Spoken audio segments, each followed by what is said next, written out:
Cricket ಲೋಕದ interesting ಸುದ್ದಿಯನ್ನ quick ಆಗಿ ಹೇಳ್ತೀನಿ. ಕ್ರಿಕೆಟ್ ರೌಂಡಪ್ ನಲ್ಲಿ ನಾನು ನಿಮ್ಮ ಶಿವರಾಜ್ ಬಾಣಂಕಿ. ನೀವು ಸುದ್ದಿಯಾನದ ಸಬ್ಸ್ಕ್ರೈಬರ್ ಆಗೋದನ್ನ ಮರಿಬೇಡಿ. ಆಸ್ಟ್ರೇಲಿಯಾ ತಂಡದ ಎಡಗೈ ವೇಗಿ ಮಿಚೆಲ್ ಸ್ಟಾರ್ಕ್ T20 ವಿಶ್ವಕಪ್ಗೂ ಮುನ್ನ T20 ಅಂತಾರಾಷ್ಟ್ರೀಯ ಕ್ರಿಕೆಟ್ಗೆ ನಿವೃತ್ತಿಯನ್ನು ಘೋಷಣೆ ಮಾಡಿದ್ದಾರೆ. ಸದ್ಯ ನಾನು T20 ಅಂತಾರಾಷ್ಟ್ರೀಯ ಕ್ರಿಕೆಟ್ಗೆ ನಿವೃತ್ತಿಯನ್ನು ಘೋಷಣೆ ಮಾಡ್ತಾ ಇದ್ದೇನೆ.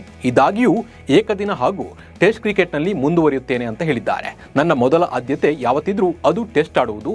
ಹಾಗೆ 2027ರ ಏಕದಿನ ವಿಶ್ವಕಪ್ ಅನ್ನ ಗಮನದಲ್ಲಿರಿಸಿ T20 ಕ್ರಿಕೆಟ್ಗೆ ವಿದಾಯವನ್ನು ಹೇಳ್ತಾ ಇದ್ದೇನೆ ಅಂತ ಹೇಳಿ ಮಿಚೆಲ್ ಸ್ಟಾರ್ಕ್ ತಿಳಿಸಿದ್ದಾರೆ. ಪಾಕಿಸ್ತಾನ್ ತಂಡದ ಮಧ್ಯಮ ಕ್ರಮಾಂಕದ batter Asif Ali international cricket ಬದುಕಿಗೆ ಗುಡ್ ಬೈ ಅನ್ನ ಹೇಳಿದ್ದಾರೆ. ಪಾಕಿಸ್ತಾನ ಪರ 58 T20 ಪಂದ್ಯಗಳನ್ನಾಡಿದ್ದ ಆಸಿಫ್ ಅಲಿ ಏಷ್ಯಾ ಕಪ್ ತಂಡದಲ್ಲಿ ಸ್ಥಾನ ಪಡೆಯುವ ನಿರೀಕ್ಷೆಯಲ್ಲಿದ್ದರು. ಆದರೆ ಈ ಟೂರ್ನಿಗೆ ಆಯ್ಕೆ ಮಾಡಲಾದ 15 ಸದಸ್ಯರ ಪಟ್ಟಿಯಲ್ಲಿ ಆಸಿಫ್ ಹೆಸರು ಕಾಣಿಸಿಕೊಂಡಿರಲಿಲ್ಲ. ಹೀಗಾಗಿ ಇದೀಗ ಅಂತಾರಾಷ್ಟ್ರೀಯ ಕ್ರಿಕೆಟ್ಗೆ ಇವರು ವಿದಾಯವನ್ನ ಹೇಳಿದ್ದಾರೆ. ಅತ್ಯಧಿಕ ವಿಕೆಟ್ ಕಬಳಿಸುವ ಮೂಲಕ ಅಫ್ಘಾನಿಸ್ತಾನದ ಸ್ಪಿನ್ ಮೋಡಿಗಾರ ರಶೀದ್ ಖಾನ್ T20 ಕ್ರಿಕೆಟ್ನಲ್ಲಿ ಹೊಸ ವಿಶ್ವ ದಾಖಲೆಯನ್ನ ಬರೆದಿದ್ದಾರೆ. ಶಾರ್ಜಾದಲ್ಲಿ ನಡೆದ UAE ವಿರುದ್ಧದ ಪಂದ್ಯದಲ್ಲಿ ರಶೀದ್ ಖಾನ್ 4 ಓವರ್ಗಳಲ್ಲಿ 21 ರನ್ ನೀಡಿ 3 ವಿಕೆಟ್ ಅನ್ನ ಕಬಳಿಸಿದರು. ಈ 3 ವಿಕೆಟ್ಗಳೊಂದಿಗೆ T20 ಅಂತಾರಾಷ್ಟ್ರೀಯ ಕ್ರಿಕೆಟ್ನಲ್ಲಿ ಅತಿ ಹೆಚ್ಚು ವಿಕೆಟ್ ಕಬಳಿಸಿದ ಬೌಲರ್ ಎಂಬ ವಿಶ್ವ ದಾಖಲೆಯನ್ನ ರಶೀದ್ ಖಾನ್ ತಮ್ಮದಾಗಿಸಿಕೊಂಡಿದ್ದಾರೆ. ಕೆರಿಬಿಯನ್ ಪ್ರೀಮಿಯರ್ ಲೀಗ್ನಲ್ಲಿ ಕೀರನ್ ಪೊಲಾರ್ಡ್ ಆರ್ಭಟ ಮುಂದುವರೆದಿದೆ. ಟ್ರಿನ್ಬಾಗೋ ನೈಟ್ ರೈಡರ್ಸ್ ಪರ 5ನೇ ಕ್ರಮಾಂಕದಲ್ಲಿ ಕಣಕ್ಕಿಳಿದ ಪೊಲಾರ್ಡ್ ಬಿರುಸಿನ ಬ್ಯಾಟಿಂಗ್ ಅನ್ನ ಪ್ರದರ್ಶನ ಮಾಡಿದ್ರು. ಈ ಸಿಡಿಲಬ್ಬರದೊಂದಿಗೆ ಕೇವಲ 21 ಎಸೆತಗಳಲ್ಲಿ ಅರ್ಧ ಶತಕವನ್ನು ಪೂರೈಸಿದ್ರು. ಅದರಲ್ಲೂ ಸತತ 8 ಎಸೆತಗಳಲ್ಲಿ ಪೊಲಾರ್ಡ್ 7 ಸಿಕ್ಸ್ ಹಿಡಿಸುವ ಮೂಲಕ ಅಬ್ಬರವನ್ನ ಮುಂದುವರಿಸಿದ್ರು.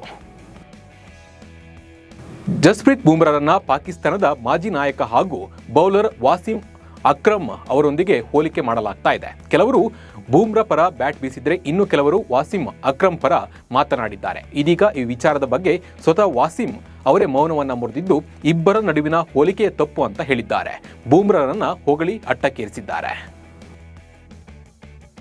ಉದ್ಘಾಟನಾ ಆವೃತ್ತಿಯ IPL ಟೂರ್ನಿಯ ಪಂದ್ಯವೊಂದರಲ್ಲಿ ಶ್ರೀಶಾಂತ್ಗೆ ಹರ್ಭಜನ್ ಸಿಂಗ್ ಕಪಾಳ ಮೋಕ್ಷ ಮಾಡಿದ್ರು. ಈ ವಿಡಿಯೋ ಈಗ ಸಿಕ್ಕಾಪಟ್ಟೆ ವೈರಲ್ ಆಗ್ತಾ ಇದೆ. ಈ ಬಗ್ಗೆ ಇದೀಗ ಹರ್ಭಜನ್ ಸಿಂಗ್ ಪ್ರತಿಕ್ರಿಯೆಯನ್ನ ಮಾಡಿದ್ದಾರೆ. ಈ ವಿಡಿಯೋ ಸೋರಿಕೆಯಾದ ರೀತಿ ತಪ್ಪು, ಇದು ಸಂಭವಿಸಬಾರದಿತ್ತು. ಇದರ ಹಿಂದೆ ಕೆಲವು ಸ್ವಾರ್ಥ ಉದ್ದೇಶವಿರಬಹುದು. 18 ವರ್ಷಗಳ ಹಿಂದೆ ನಡೆದ ಘಟನೆಯನ್ನ ಅವರು ಮತ್ತೆ ಜನರಿಗೆ ನೆನಪಿಸ್ತಾ ಇದ್ದಾರೆ ಅಂತ ಅವರು ಹೇಳಿದ್ದಾರೆ. ಹಾಗೆ ಇದು ಲಲಿತ್ ಮೋದಿ ಅವರ ಷಡ್ಯಂತ್ರ ಅಂತ ಅವರು ತಿಳಿಸಿದ್ದಾರೆ.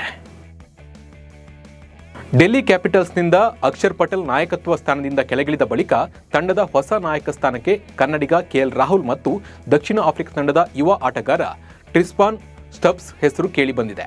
ಆದರೆ ರಾಹುಲ್ ನಾಯಕತ್ವದ ಜವಾಬ್ದಾರಿ ವಹಿಸಿಕೊಳ್ಳುವುದು ಅನುಮಾನ ಎನ್ನಲಾಗ್ತಾ ಇದೆ. ಯಾಕಂದ್ರೆ ಕಳೆದ ಆವೃತ್ತಿಯಲ್ಲಿ ಅವರು ಸ್ವತಃ ನಾಯಕತ್ವದ ಆಫರ್ ಅನ್ನು ತಿರಸ್ಕರಿಸಿದ್ರು. ಹೀಗಾಗಿ ನಾಯಕತ್ವದ ಬದಲಾವಣೆ ಕುರಿತು ಫ್ರಾಂಚೈಸಿಯಿಂದ ಯಾವುದೇ ಅಧಿಕೃತ ಘೋಷಣೆ ಬಂದಿಲ್ಲ. ಹೀಗಾಗಿ ಯಾರು ಡೆಲ್ಲಿ ಕ್ಯಾಪಿಟಲ್ಸ್ನ ನಾಯಕತ್ವವನ್ನು ವಹಿಸ್ತಾರೆ ಅನ್ನೋ ಕುತೂಹಲ ಮನೆ ಮಾಡಿದೆ.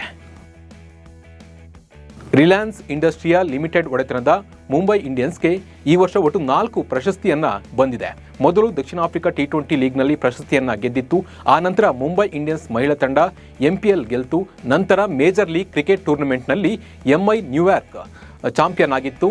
ಈಗ 100 ಲೀಗ್ ಟೂರ್ನಿಯಲ್ಲೂ ಮುಂಬೈ ಇಂಡಿಯನ್ಸ್ ಫ್ರಾಂಚೈಸಿ ತಂಡವಾದ ಓವಲ್ ಚಾಂಪಿಯನ್ ಆಗಿದೆ. ಈ ಮೂಲಕ ಒಟ್ಟು 4 ಪ್ರಶಸ್ತಿಯನ್ನ ಮುಂಬೈ ಫ್ರಾಂಚೈಸಿ ಗಳಿಸಿದೆ ಈ ವರ್ಷ.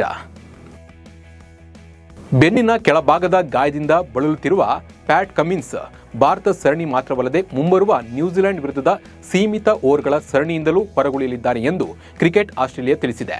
ಕಮಿನ್ಸ್ ಅವರನ್ನ ಮುಂಬರುವ ಭಾರತ ಮತ್ತು ನ್ಯೂಜಿಲೆಂಡ್ ವಿರುದ್ಧದ ಸೀಮಿತ ಓವರ್ಗಳ ಸರಣಿಗೆ ಪರಿಗಣಿಸಲಾಗುವುದಿಲ್ಲ ಮತ್ತು ಅವರ ಪುನರ್ವಸತಿ ಯೋಜನೆಯನ್ನ ಮುಂದುವರಿಸಲಿದ್ದಾರೆ ಅಂತ ಅವರು ತಿಳಿಸಿದ್ದಾರೆ. ಕೇರಳ ಕ್ರಿಕೆಟ್ ಲೀಗ್ನಲ್ಲಿ ಕೊಚ್ಚಿ ಬ್ಲೂ ಟೈಗರ್ಸ್ ಪರ ಕಣಕ್ಕಿಳಿತಿರುವ ಸಂಜು ಸ್ಯಾಮ್ಸನ್ ಆರ್ಭಟ ಜೋರಾಗಿದೆ. ಕಳೆದ 4 ಇನ್ನಿಂಗ್ಸ್ಗಳಲ್ಲೂ ಸಂಜು ಸ್ಯಾಮ್ಸನ್ 50+ ಸ್ಕೋರ್ಗಳನ್ನು ಗಳಿಸಿದ್ದಾರೆ. ಅಲ್ಲದೆ ಈ ವೇಳೆ ಅವರ ಬ್ಯಾಟ್ನಿಂದ ಸಿಡಿದಿರುವುದು ಬರೋಬ್ಬರಿ 30 ಸಿಕ್ಸ್ ಹಾಗೂ 24 ಫೋರ್ಗಳು. ಈ ಮೂಲಕ 5 ಇನ್ನಿಂಗ್ಸ್ಗಳಿಂದ ಒಟ್ಟು 368 ರನ್ ಅನ್ನು ಅವರು ಗಳಿಸಿ ಅಬ್ಬರಿಸಿದ್ದಾರೆ. ಸಂಜು ಸ್ಯಾಮ್ಸನ್ ಆಟ ಏಷ್ಯಾ ಕಪ್ನಲ್ಲಿ ಭಾರತಕ್ಕೆ ಮತ್ತಷ್ಟು ಬಲ ನೀಡಲಿದೆ ಎಂದು ಅಂದಾಜಿಸಲಾಗಿದೆ. ಇವಿಷ್ಟು ಕ್ರಿಕೆಟ್ ಲೋಕದ ಇಂಟ್ರೆಸ್ಟಿಂಗ್ ಸುದ್ದಿಗಳು. ನಮಸ್ಕಾರ.